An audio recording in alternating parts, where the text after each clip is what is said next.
안녕하세요, 여러분. 저는 이제부터 영어 시작하기 이영씨의 썸머입니다. 제 영상을 시청해주시는 분들 중에 정말 많은 분들이 이제 영어를 배우고자 하는 목적이 해외 취업인 경우가 굉장히 많아요. 그에 대한 영상을 제가 지금까지 몇 개 만들지 못했던 게 진짜 마음에 많이 걸렸었거든요. 네, 해외 취업에 관심이 있으시는 모든 분들께 굉장히 엄청 좋은 소식을 들고 왔습니다. 해외 취업에 대해서 엄청난 노하우와 인사이트를 여러분께 공유해 드릴 수 있는 업플라이의 유현시 대표님이 앞으로 약 4번 정도에 걸쳐서 해외 취업 시리즈를 매주 올릴 예정이에요. 여러분들께서 가장 많이 해주신 질문 위주, 그리고 저희가 생각했을 때 여러분들이 꼭 알고 계셔야 하겠다는 정보 위주로 영상을 이제 앞으로 준비를 할 텐데요. 연시님, 웰컴 투 이형씨예요. 감사합니다.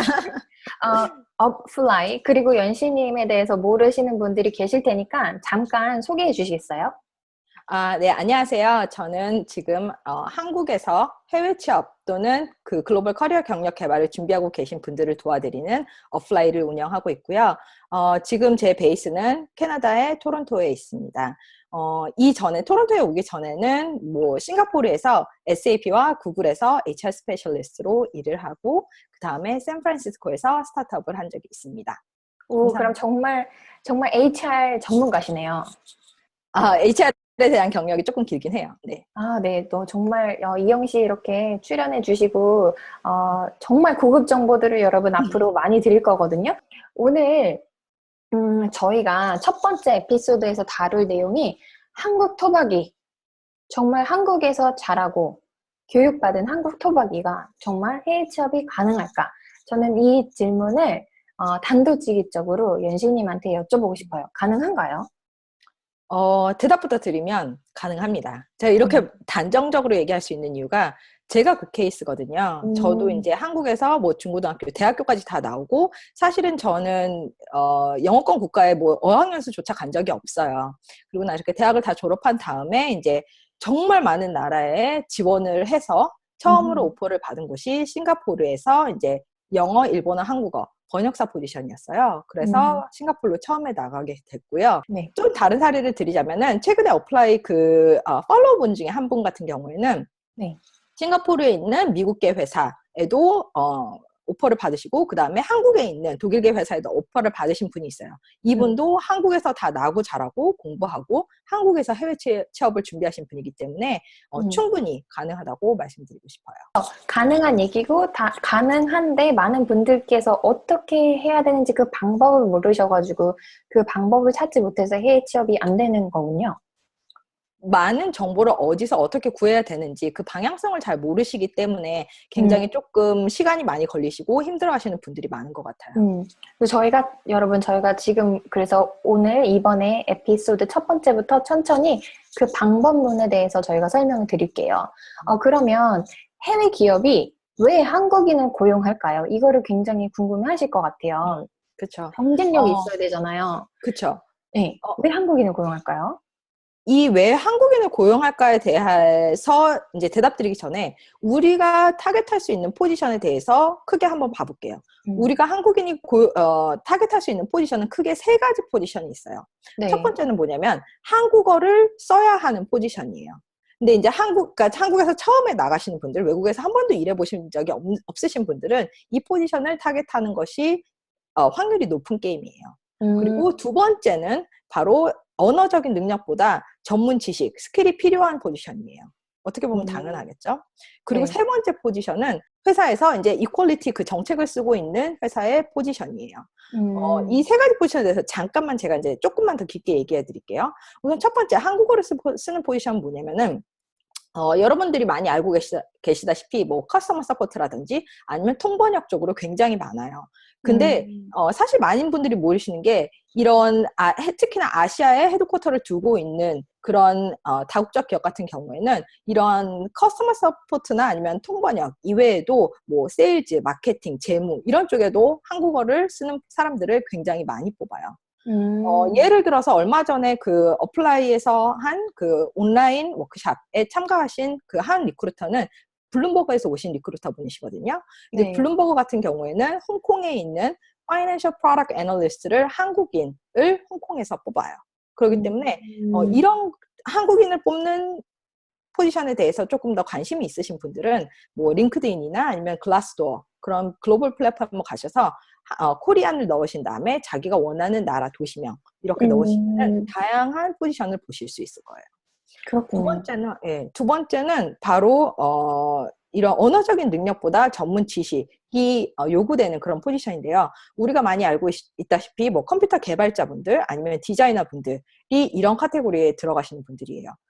이런 전문 지식이 요구되는 포지션 같은 경우에는 그 현지에서도 굉장히 수요가 많은데 그 사람들을 다 채울 수가 없어서 외국인한테 되게 오픈되어 있거든요. 그리고 이런 분들 같은 경우에는 비자 장벽도 조금 낮기 때문에 굉장히 이런 포지션에서 경력을 쌓아오신 분이라면 과감하게 도전해 볼 만하다고 얘기를 하고 싶어요. 제가 최근에 컨설팅 해드린 분 중에 한 분이 이제 한국에서 미국계 회사에서 원격 근무를 하셨어요. 근데 원격 근무를 하시다가 나중에 이제 영주권 스폰서를 받고 그다음에 미국 본사에 가셔서 바로 인터널 트랜스퍼로 가신 분들도 계세요. 그리고 얼마 전에 제가 이제 어플라이 TV를 통해서 소개시켜드린 그 UX 디자이너 제니퍼 윤 님이라고 계시거든요. 네. 이분 같은 경우에도 굉장히 처음에 언어적인 장벽 때문에 조금 힘들었다고 말씀을 해주셨는데 결국은 이제 전문적인 스킬을 가지고 계시기 때문에 실리콘밸리에서 커리어를 개발해 나가실 수가 있었죠. 그렇기 때문에 이런 카테고리에 지금 일을 하고 계신 분들이라면 이런 루트를 노려보는 것도 괜찮을 것 같아요. 진짜 그쵸. 신기하네요. 생각보다도 그런 루트가 굉장히 많아요. 그리고 그렇군요. 세 번째로는 이제 이퀄 어퍼튜니티를 내세우는 회사들인데요. 전 세계 다국적 기업 같은 경우에는 마케팅적인 요소가 조금 있기 때문에 이런 이퀄리티를 많이 내세워요. 성, 나이, 국적에 상관없이 우리는 탑 퍼포머들한테 기회를 제공하겠다라는 건데요. 이렇게 회사가 전문 지식과 능력에 포커스를 두기 위한 거는 물론 마케팅적인 요소도 있겠지만 어떻게 보면 당연한 거예요. 그쵸. 그런 탑 퍼포머들을 데려왔을 때 당연히 회사에게 도움이 되니까. 그렇죠? 그렇죠. 그렇기 때문에 요즘에 이런 특히나 테크 업계 쪽에서는 HR 부서에 다이버시티 팀이 또 따로 있어요. 그래서 이 다이버시티 팀이 얼마나 우리가 이제 다양한 사람들을 고용하고 있는가 데이터를 분석을 하고 앞으로 우리가 어떻게 이제 전략을 바꿔야 되는가 더 다양한 사람들을 데려오기 위해 그런 노력이 이루어지고 있기 때문에 이런 회사의 이퀄 어퍼튜니티를 내세우는 회사의 포지션들을 잘 타겟하시면 좋을 것 같아요. 너무 신기하네요. 진짜 해외 취업을 생각하고 계신 많은 분들이 굉장히 희소식일 것 같아요. 저한테 영어 코칭 받으시는 분들, 그리고 개인적으로 연락 주시는 분들 중에서 해외 취업에 진짜 관심이 많거든요. 미국이며 캐나다며 싱가포르이며 뭐 호주며 다양해요. 근데 그 국가에서 학교를 나오진 않는 이상 인맥도 그쪽이 없고 해서 어디서부터 고급 정보들을 얻어야 될지 굉장히 난감해요. 그래서 그 고급 정보를 본다고 하더라도 이게 고급 정보인지 그런 분별을 할 수 있는 능력도 아마 조금 떨어질 것 같기도 하고 그래서 어디서부터 시작을 해야 되는지 연신님께서 좀 팁을 좀 주실 수 있을까요? 우선 한국에서 이제 해외 취업을 준비하시는 많은 분들이 쓰시는 방법은 바로 네이버 가서 해외 취업 쳐보는 거예요. 그렇죠. 네이버 가서 해외 취업을 쳐본 다음에 거기에 올라오는 뭐 지식인 글들, 그 다음에 뭐 블로그 글들, 뭐 카페 글들을 다 읽으면서 내가 원하는 정보가 없어라고 생각을 하시는데 어떻게 잘 생각을 해보시면 여기에는 고급 정보가 올라오지 않는 게 당연해요. 왜냐면은 해외에서 직접 사람을 뽑는 사람들이 이런 데서다가 정보를 올리지 않으니까요. 여기다 정보를 절대 안 올리겠죠. 그렇죠. 이런 곳에서 정보를 올리는 분들은 보통 유학원이라든지 아니면은 인턴십, 뭐 채용 에이전시에 계신 분들이 많이 올리세요. 근데 이제 이런 루트밖에 없구나라고 생각하고 이런 루트를 가게 되시면은 많은 분들이 나중에 연봉에서 조금 많이 불합리하게 적용되는 상황이 오실 수가 있어요. 다 그런가요? 아니면 좀 그런 경우가 많은 편이에요? 그런 경우가 많은 거예요. 다 그렇다고는 할 수 없을 것 같아요. 뭐 아닌 경우도 물론 많겠죠. 근데 왜 그러냐면 이분들 같은 경우에도 영리 기업이기 때문에 그런 이익을 내야 되는데 그럼 보통 이익이 이제 구직자에게 수수료를 부과를 하거나 아니면은 기업에게 부과를 하는데 기업에게 수수료를 부과를 하면서 이런 연봉에 대한 협상이 조금 더 이제 싸지도록 그렇게 하는 경우가 많은 것 같아요. 그래서 이런 에이전시를 통해서 나가시는 분들은 연봉이 굉장히 낮게 시작하시는 분들이 많아요. 근데 이제 뭐 한국에서 이제 그 환전을 생각하면서 그래도 뭐 어떻게 처음엔 먹고 살겠지. 우선 나가고 보자라고 생각을 하시는데 이런 생각을 하시면 정말 위험해요. 왜냐면 그 나라에 가서 정말 생각하지도 못한 삶의 질이 기다릴 수도 있어요. 저도 이제 싱가포르에 있었는데 그런 루트를 통해서 싱가포르에 오신 분들도 굉장히 많거든요. 네. 그런 분들이 그러세요. 아, 에이전시가 말했는데 이 돈으로 먹고 살만하다 그래서 왔는데 정말 먹고 살만하지 않아요. 라고 그런 분들도 계셨거든요. 근데 이제 그런 상황이 됐을 때는 갑자기 계약을 파기할 수도 없게 되고 그리고 또 그쵸. 뭐 어떻게 에이전시 할 수가 갑자기 없습니다. 가가지고 물어내주세요. 이렇게 할 수도 없죠. 그쵸. 그러니까 그 전에 자기가 이제 고급 정보를 그 정보를 찾아서 얼마나 내가 이 나라의 상황, 연봉, 뭐 물가 이런 거에 대해서 잘 알고 있는지, 현재 마켓 레이트는 어떤지에 대해서 정말 잘 조사를 하셔야 돼요. 이런 고급 정보는 한국어로 올라오는 경우가 되게 드물어요. 되게 드물고 그리고 이런 정보를 찾기 위해서는 내 타겟을 구체적으로 잡으신 다음에 구글에서 영어로 검색을 하셔야 돼요. 타겟을 잡는다는 말은 무엇이죠? 타겟을 잡는다는 말은 내가 가고 싶은 나라, 업계, 회사들, 포지션을 구체적으로 잡으시는 거예요. 구체적으로 잡으신 다음에 그런 것들을 그 구글에다 넣어서 검색을 해보시는 거예요. 이런 잡을 위해서, 이런 업계, IT에서 세일즈 잡을 위해서 이 연봉이 얼마나 정도 받는가라고 하면은 싱가포르, IT, 세일즈 포지션 해서 연봉 하면은 정말 많은 정보를 얻으실 수 있어요. 근데 거기에 내가 한국 사람이라고 해가지고 연봉을 나를 안 뽑을 수 있으니까 나는 연봉을 좀 낮춰서 경쟁력을 높여야지 이런 생각을 하는 게 바람직하지 않다는 말씀이시죠? 그럼요. 그리고 그때 굉장히 그러니까 그때 굉장히 알아두셔야 될 점이 뭐냐면 그렇게 한번 너무 낮은 연봉으로 나가게 되시면은 마켓 레이스로 따라잡는 데까지 시간이 굉장히 많이 걸릴 수 있어요. 이유는 뭐냐면 그 다음 잡에서는 항상 이전 회사의 그 페이가 얼마였는지에 대해서 맞아요. 알아낸 다음에 그쪽으로 푸시하는 것을 원하거든요. 저도 많이 질문을 받았어요. 그쵸. 그래서 너무 제가 그때 어디까지 얘기를 해야 되지? 내가 진짜 아주 막 10원 단위까지 정확하게 얘기를 해야 되는 건지, 그리고 그것이 내가 그렇게 솔직하게 얘기했을 때, 얼만큼의 뭐, 긍정적인 효과가 있고, 부정적인 효과가 있고, 그런 거를 하나도 몰랐었거든요. 그쵸. 그래서 어디까지 얘기를 해야 되는 걸까요? 우선은 구직자 입장에서 법적으로 봤을 때 네. 자신의 현재 연봉을 밝힐 의무가 전혀 없어요. 이거는 프라이버시예요. 이게 진짜 너무 중요한 정보인 것 같아요. 네, 저 몰랐었어요. 저도 옛날에는 몰랐어요. 그래서 얼마 받니? 라고 물어보면 얼마 받아? 라고 얘기를 해버렸어요. 얼마나 그 어리석은 행동이었는지를 굉장히 나중에 알게 됐죠. 근데 이제 나중에 이제 다른 비디오에서도 또 한 번 말씀드리겠지만 이런 연봉 정보 같은 경우에는 외국 웹사이트에서 채용 사이트에서 아니면 뭐 글라스도어라는 뭐 글로벌 플랫폼 같은 데에서 보셔서 내가 타겟으로 하는 포지션이 대충 얼마에서 얼마 정도 받는구나. 그게 마켓 레이트구나.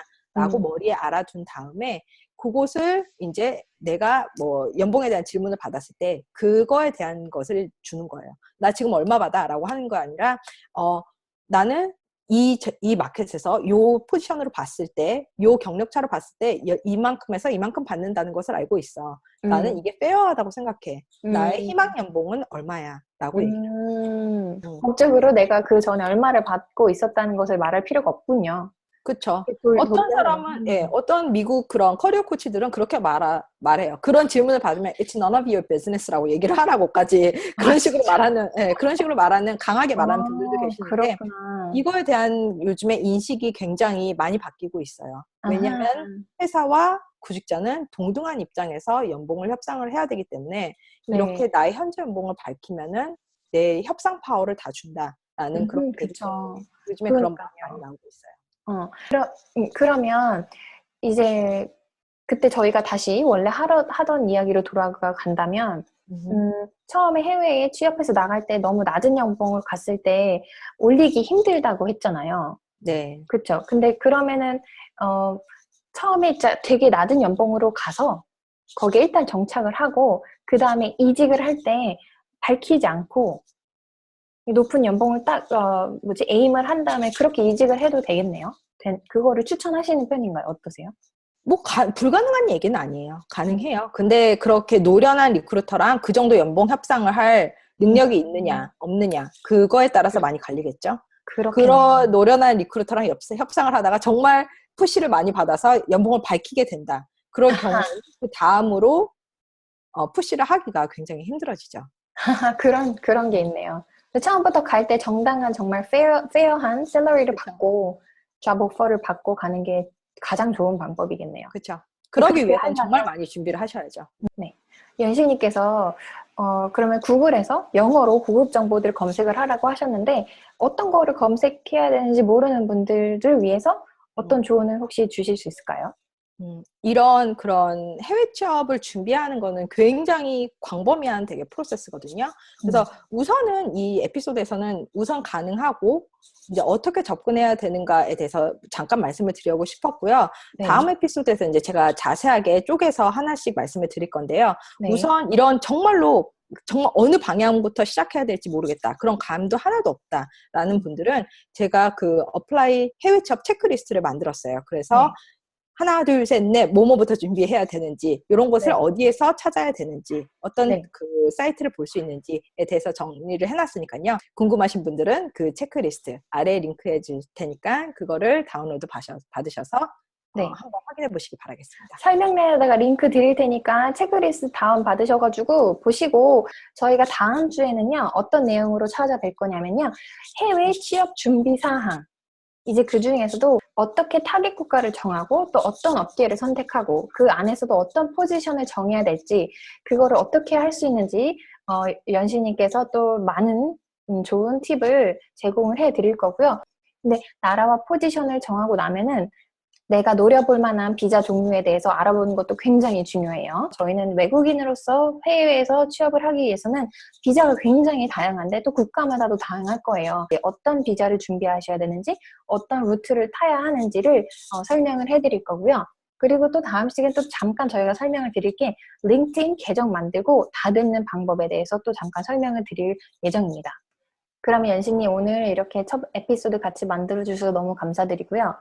네, 초대해 주셔서 감사합니다. 네, 여러분 도움이 되셨으면 영상이 도움이 되셨고 저희 연실님이랑 저와 이렇게 해외 취업에 관한 영상들 더 만들었으면 좋겠다 하시는 분들은 저희한테 꼭 이 영상에 라이크 눌러주시고 그리고 어땠는지 코멘트 달아주시고 그런 게 하나하나 쌓여서 저희의 힘이 된답니다. 네, 라이크 많이 눌러주시고 궁금하신 점 질문 그 코멘트란에 남겨주시면은요 저희가 보고 나서 이 질문에 대해서 논의하는 그런 시간도 가져볼 테니까 꼭 코멘트에 남겨주시기 바랍니다. 맞아요. 나중에 Q&A 이제 묶어가지고 답변해드리는 것도 좋을 것 같아요. 네네. 좋습니다. 그럼 여러분 시청해주셔서 감사드리고요. 저희는 다음 주에 뵙겠습니다. 안녕히 계세요. 안녕히 계세요.